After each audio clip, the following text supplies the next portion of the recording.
পরিচয় করাই দিই, এই হচ্ছে আমার ছেলে রাজ।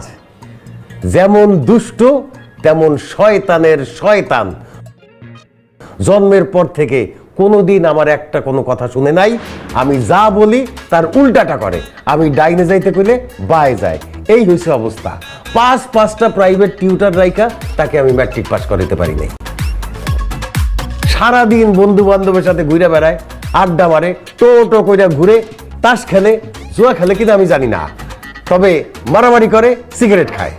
মা, ছেলের বাবা ছেলের সম্পর্কে কি বলছো তুমি শুনতেছো? এই ছেলে তো সুবিধার না। চুপ কর, তুই নিজে খুব সুবিধান। হ্যাঁ, ও একটা ছেলে, ও মারামারি করবে, আড্ডা মারবে, সিগারেট খাবে, এটা স্বাভাবিক। আর তুই যে একটা মেয়ে মানুষ হয়ে প্রত্যেকদিন মারামারি করিস, বাসার বলিস না, না হলে মহল্লা, ভার্সিটি, দোকানপাট প্রত্যেকদিন ওর নামে বিচার আসবে। তারপরে এই মেয়ের যে রাগ, বাপ রে বাপ, একবার রাগলে বাসার জিনিসপত্র ভেঙে চুরমার। আর ঝগড়া, যে পরিমাণ ঝগড়া করতে পারে 10 জন ওর সাথে ঝগড়ায় পারবে না।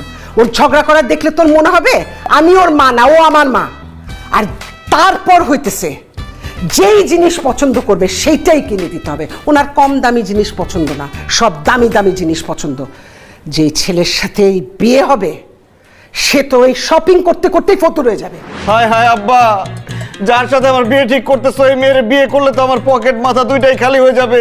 না না না, এই মেয়েকে আমি বিয়ে করবো না, এই মেয়ে ভালো না। এই মেয়ে ভালো না, তুই কি ভালো? হ্যাঁ, এই মেয়ে ভালো না, এই মেয়ে ঝগড়াটা, তুইও ঝগড়াটা। এই মেয়ে মারামারি করে, তুইও মারামারি করস। এই মেয়ে রাগি, তুইও রাগি।